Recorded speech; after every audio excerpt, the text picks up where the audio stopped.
as my colleagues from the Counter Extremism Project have mentioned, we've been working on the issue on how to effectively regulate the big platforms in terms of their spreading and allowing of illegal terrorist or extremist content for several years. And of course, we have accompanied the process of the NetzDG, the evaluation of the NetzDG. We did our own testing on the effectiveness of the NetzDG procedures in the platforms, and we were involved from the beginning to the end of the creation of the Digital Services Act as a civil society organization, providing advice, briefings, and so on and so forth. So in the last 2.5 years, we published 6 papers that most of them focus on the DSA, with detailed descriptions, policy recommendations. We've done dozens of briefings in the parliaments, in the governments, and so on. So I'm not going to give all that to you, but you can look that up on our website if you like. So first I would like to thank Elon Musk, not for what he's doing with Twitter, but for taking away some of the romance that many of us feel when we think about social media and the internet, right? This public square, this town hall meeting where we free speakers gather to learn from each other. The actual motto of the internet companies that are now ruling the space is move fast and break things. And unless you are breaking stuff, you're not moving fast enough.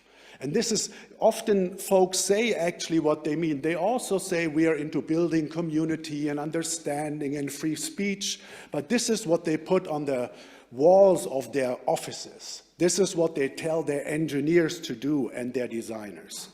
Now, the town hall meeting might look like this. This can be a nasty endeavor, right? Citizens talking about important issues. One person starts screaming. What the platforms do is they give the megaphone to the person who's screaming the most. The most outrageous content gets algorithmically recommended because it attracts attention, it attracts fear or hate or something else as a reaction. Because as we know, this is a business for the attention of the people sitting in front of screens, so you can then sell advertisements they have to look at. Now, this is a big business endeavor. It is not about free speech. It is not about the public square. It is not about the town hall meeting, at least not by the design of the platform. Of course, you can have a good time on social media. If you're very resistant to the offerings of the algorithms to digress into something that might upset you and keep you longer. And for those who still have some romance for the idea of a better world online, look at Mark Zuckerberg and the metaverse. He will take your toys and tools away of Instagram and Facebook and pull you into this virtual dimension. He already said he's going to do it, and he is the majority owner. He has the most shares of the Meta company. So if he decides to do what Elon Musk is doing, he will do it. So just prepare for that. So the point is, the business model is extracting and monetizing user data. And as Hany mentioned, data engineers are important. They built the platforms, but they were designed by psychologists, anthropologists, and neuroscientists who know how to trigger our stem brain, our amygdala, our fear response, our flight response, our fight response, because this is how you keep people engaged. Large tech companies, and this is a European commissioner, Ms. Vestager, who's also responsible for this portfolio, she says are threats to democracy and are anti-competitive, right? So where's the competitor to Facebook or to YouTube?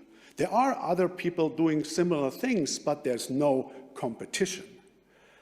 And having that assessment, how dangerous these big platforms are, I was surprised to hear the champagne being distributed at the associations of the big tech companies in Brussels when the DSA draft was published. They were so happy.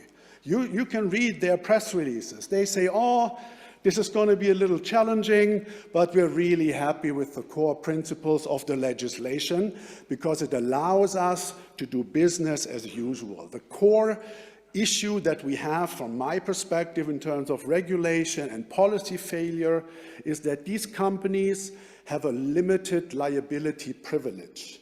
So any other industry, if they put out a product or a service and this is harmful to customers, they are to some degree liable for this. These companies are not. This industry is exempt, and I'm going to talk about why that is the case. So at the very bottom here, you see a bookstore. And this is how this all started. In 1959, a bookstore owner was arrested for having a book that showed illegal content. And he went to the Supreme Court of the US, and the US Supreme Court said, bookshops are only liable if they knew or should have known that the content of that book is illegal. You cannot expect from a bookshop owner to read all the books, right? How would you?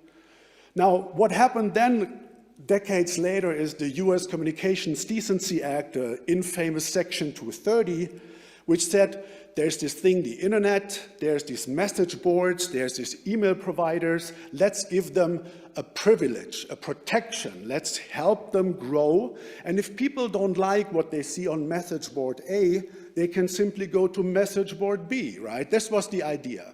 Still, the companies are not liable for illegal content they're hosting unless they knew it's illegal or should have known. And what did the Europeans do? They did copy and paste of that principle and put that in the e-commerce directive in the year 2000, the exact same thing. So all social media companies are not liable for the harm they do unless they knew or should have known. And that is why the companies were celebrating. That's also in the DSA. So the DSA is full with great ideas. It's a regulator's dream, but the core principle that made these companies to who they are is still intact, and that's why they are very happy companies. So how did we fix other areas in our lives where there's a product that has positive effects and also toxic effects, like cars or automobiles that burn fossil fuels, right? So what we have here is a car that has an engine, and then it has a converter that filters some of the toxic gas out. And this is what the DSA tries to do. It allows for business as usual. The cars don't really have to change, the engine doesn't have to change, but we are working on the filter, and we're going to send in people to check if the filters are being handled properly. That's the audits. But it is business as usual. That's how the attorneys of the companies comment on the DSA. They say we will have to hire extra lawyers, we will have to hire some extra staff, but we can continue as planned. What they're not touching in the DSA or any other regulation so far is the gasoline, right? The combustion engine. The business model and the limited liability stays the same from 96 until today. And only, interestingly enough, I mean, the US built this, they broke it, and now maybe they fix it for us. The Section 230 is under a big discussion in the US if the limited liability privilege should not be reduced or taken out for amplified content. So the question here is, if I write something on my Facebook profile and it's illegal and only my friends see it, the question is really, should Facebook be liable for that? But if Facebook takes my illegal post and shows it to 10,000 people or to 100,000 people to generate attention and to generate reactions, they're actually creating a service and a product. And this should be then liable. This is then, if they push forward harmful, illegal content, it should be possible to sue them for that, like we do if a toy maker brings out a product that is toxic to children. Or if Coca-Cola brings out a drink that is toxic to people, they will get sued for that. Not here, but that is the discussion what should come up. And then, of course, electric cars, we have Elon Musk again. But coming here to this point is there's at least some competition in the electric car industry. which is not in social media, right? You can buy electric cars from basically every automobile maker. Try to move from Twitter to Mastodon, right? Has anyone done that already? Right? Still struggling with it, I know. So the competition is a key issue. Now, Hany mentioned the takedown. So the safety of the users of this platform rests on two pillars, also in the new DSA. One is the voluntary content moderation of the companies. They do what they do, and they write a report about it. And the other column is reports by you and me. This is illegal, I think, please take this down. Or by trusted flaggers, which are organizations that are specialized, they have expertise, they look if there's illegal content, they report it. So we did our own research and other research, I aggregated the numbers. This is across the platform, an average number. Only 42% of illegal content reported by users were taken down in 2019-20, and trusted flaggers, so here's an organization says we have lawyers, we have experts, this is illegal, take this down, 62%. Now, did this get better? No, it didn't. Recent studies show that user notices, and this is by Jugendschutznet, that's a German association focusing on illegal content and child protection, they say, okay, when they pretend to be users, only 44 or 31% go down, depending on the content range. And if they say, we are this publicly acknowledged expert organization, 41 and 49%.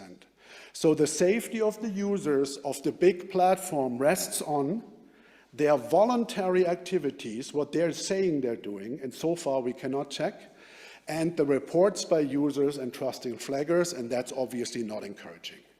Now it gets worse. There's an EU code of conduct, an arrangement between the European Commission and the big companies. This is from November, a couple of weeks ago, where they say, okay, the progress in taking down illegal content is going backwards. It's digressing. It's a slow down in progress. And if you can read the numbers, I'm glad I brought my glasses. There's first the response rate. They have a 24-hour mandate to respond to a claim that there's illegal content. And that went down from 90% to 64% this year. So there's a slide, a slippery slope maybe, in terms of how fast did the companies respond. And then here you see the overall monitoring activities of dozens of CSOs and trusted flaggers in coordination with the European Union, reporting illegal content to the companies, starting from 2016 up to November. And except for TikTok, everyone is getting worse. How is that possible? They have the smartest engineers. They have the best programmers. They have everything you would need to to build a safe product. But obviously, the trend is going in the other direction. And just as what just upset me so much, so we did an extra research project based on that. There's a violent right-wing extremist network that's called Kampf der Nibelungen. They do mixed martial arts. They prepare for the day X when the government is being taken down by extremists. And CEP and others worked for 2 years to convince Facebook to take this group off Facebook. There are two profiles, one for business, selling merchandise, and one for propaganda. Now, Facebook finally did it, and I thought, finally, 2 years, like if it would be a government bureaucracy, but they did it. So now, if you look for Kampf der Nibelungen, I invite you to look on, if you have Facebook, they will recommend to you, Kampf der Nibelungen will no longer pop up, they will recommend to you TVATS. What's TVATS? That's the second largest violent right-wing extremist mixed martial arts network. So they are just people pleaser, right? If you're a violent extremist, Facebook will deliver to you what your desire is. And the thing above that, Sonnenkreuzvertrieb, as some of you might know, is of course a violent right-wing extremist merchandise store. So the algorithm is serving the interests of the individual. Now, ending on a positive note, because there's lots of criticism, obviously, the DSA is a great attempt to regulate something that we're not even sure we can effectively control, the big platforms.